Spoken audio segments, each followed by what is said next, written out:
Alhamdulillahirabbil alamin. Alhamdulillahilladzi khalaqal mauta wal hayata liyabluwakum ayyukum ahsanu amala wa huwal azizul ghafur. Allahumma shalli wa sallim wa barik ala sayyidina Muhammad wa ala sahbihi wa barik wa sallim ajma'in, amma ba'd. Teman-teman, saudara-saudariku yang beriman dimanapun berada, kembali pada kesempatan siang hari ini akan menyambung pembahasan di kitab Al-Yaqutun Nafis atau Mutiara Mulia dalam mazhab Imam Syafi'i. Kali ini di halaman 15. Kemarin sampai pembahasan pada wudhu ya.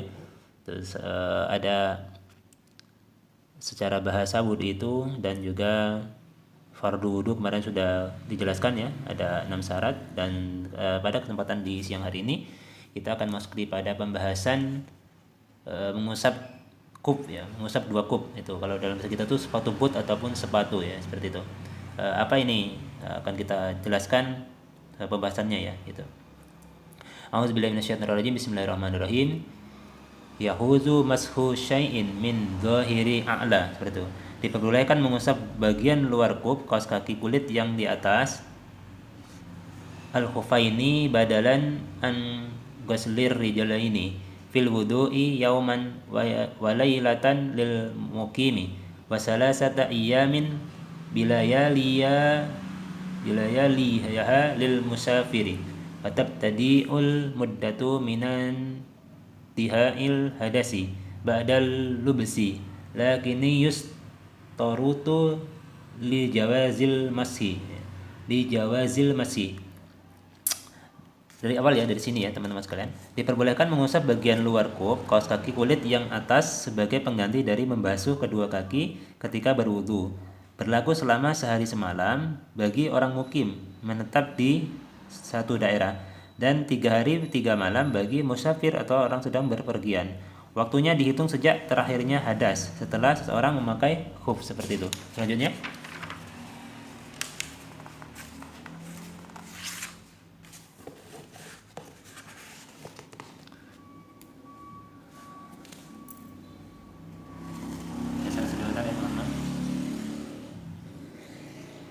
sini sedikit nih. Selanjutnya syarat ya, surutun sab'atun ya.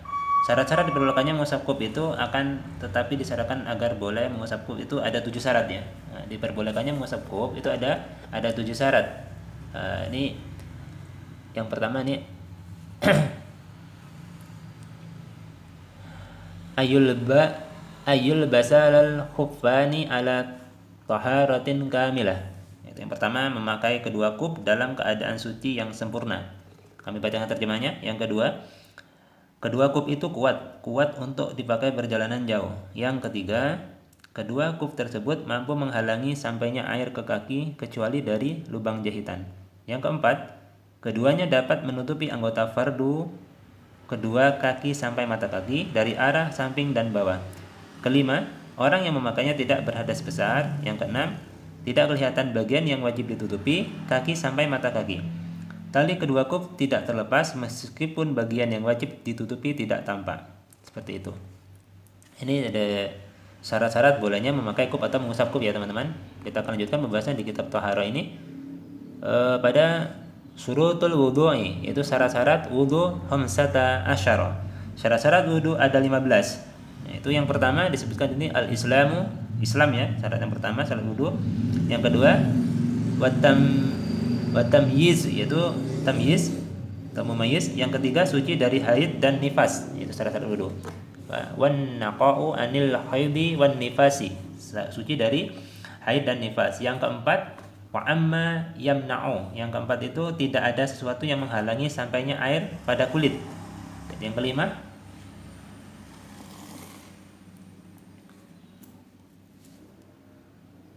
tidak terdapat sesuatu yang pada anggota wudu yang dapat mengubah sifatnya air, rasa, warna, rasa dan baunya, seperti itu.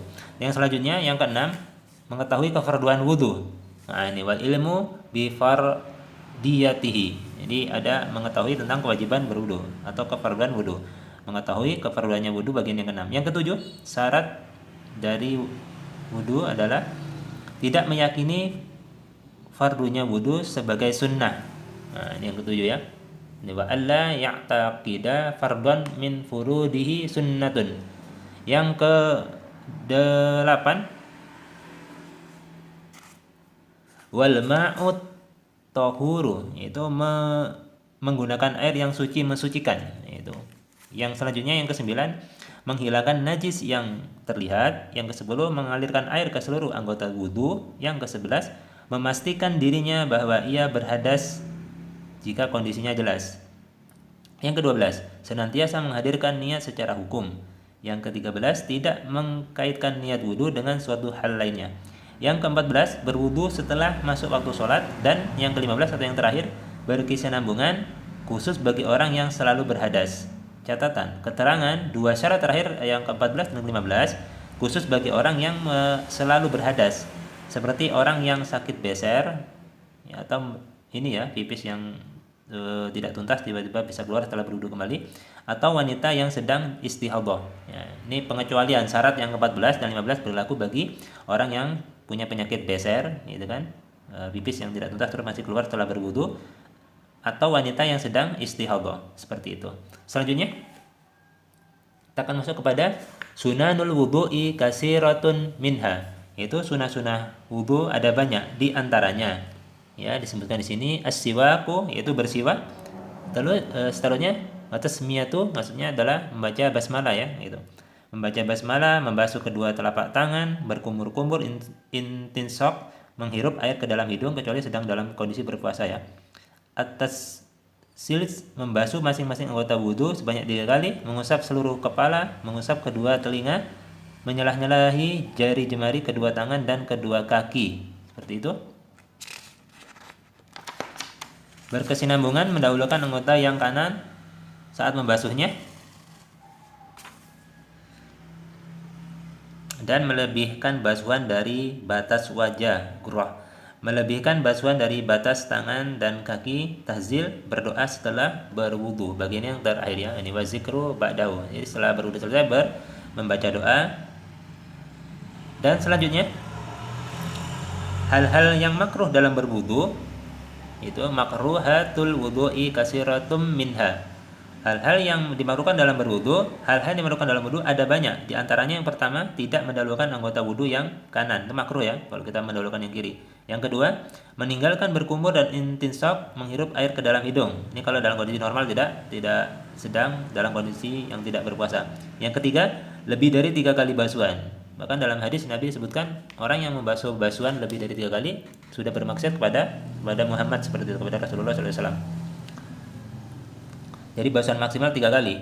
Yang keempat, kurang dari 3. Yang kelima selanjutnya, yang ketiga tadi lebih dari 3 kali basuhan. Yang keempat, kurang dari 3 kali basuhan.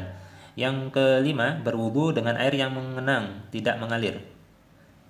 Berwudu dengan menggunakan, yang keenam, berwudu dengan menggunakan air sisa wudunya wanita. Yang ketujuh, berlebihan saat menggunakan air, seperti itu. Jadi berlebihan ketika menggunakan air itu juga bagian ini ya. Nih di sini disebutkan wal israfu fihi fisabbi. Jadi orang yang berlebihan menggunakan air itu juga bagian daripada makruh ya, dibenci atau tidak disukai, malah bisa dapat dosa setelah berwudu, bukan dapat pahala, seperti itu. Yang selanjutnya kita sambungkan kembali. Hal-hal yang membatalkan wudu, nawaqidul wudu'i arba'atun. Ya, hal yang membatalkan wudu ada 4. Nah, ini yang pertama, al-awwalu al-khariju min hadis sabilaini illal mani. Itu yang pertama, sesuatu yang keluar dari 2 jalan, kubul, kemaluan depan atau dubur ya. Kubul, kemaluan depan dan dubur, kecuali mani. Jadi keluarnya mani tidak membatalkan wudu, tapi keluarnya sesuatu yang kita sebut dengan mazi atau wazi tersebut ya, kalau misalnya dari depan itu bisa membatalkan wudu. Yang kedua, hilangnya akal terkecuali tidur dengan posisi duduk yang menetap di atas tempat duduknya. Ini kalau misalnya taklim bisa dipraktekkan secara langsung ya, posisi duduk yang seperti apa yang ketika tertidur, misalnya dalam sholat Jumat tertidur, itu tidak membatalkan wudu. Yang selanjutnya, tersentuhnya kulit laki-laki dan kulit wanita sementara keduanya telah dewasa, bukan mahram. Jadi ada perbedaan ya teman-teman antara muhrim dan mahram. Mahram itu yang haram untuk menikah, saudara-saudara. dan bersentuhan tanpa penghalang. Yang keempat, menyentuh kubul kemaluan depan manusia atau lubang duburnya dengan telapak tangan atau dengan jari jemari bagian dalam. Nah, itu teman-teman, itu bagian daripada yang bisa membatalkan wudhu. Yang selanjutnya kita coba satu bagian lagi sebelum nanti kita tutup untuk disambung pada video berikutnya. Min ghairi ha'ilin. Hal-hal yang diharamkan bagi orang yang telah berwudunya. Hal-hal yang diharamkan bagi orang yang wudunya, yang batal wudunya atau wudunya batal. Itu ada ar-rabi'u. Itu ada 4 ya. Diharamkan bagi orang yang batal wudunya melakukan 4 hal. Yang pertama, sholat ya, jelas ya. Yang pertama jelas sholat, bagian belah sini gitu.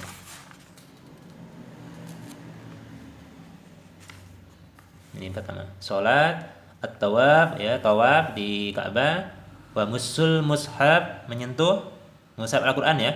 Yang tidak ada terjemahannya, hati-hati teman-teman kalau nggak pakai pelapis. Wa hamluhu, yang keempat membawa Al-Qur'an. Itu diharamkan bagi orang yang batal wudunya untuk pertama sholat, yang kedua tawaf, yang ketiga menyentuh Al-Qur'an, yang ketiga membawa Al-Qur'an. Itu. Inilah teman-teman bahasan bagian akhir dari pada video yang ketiga ya dari kitab Ayatul Nafis ini.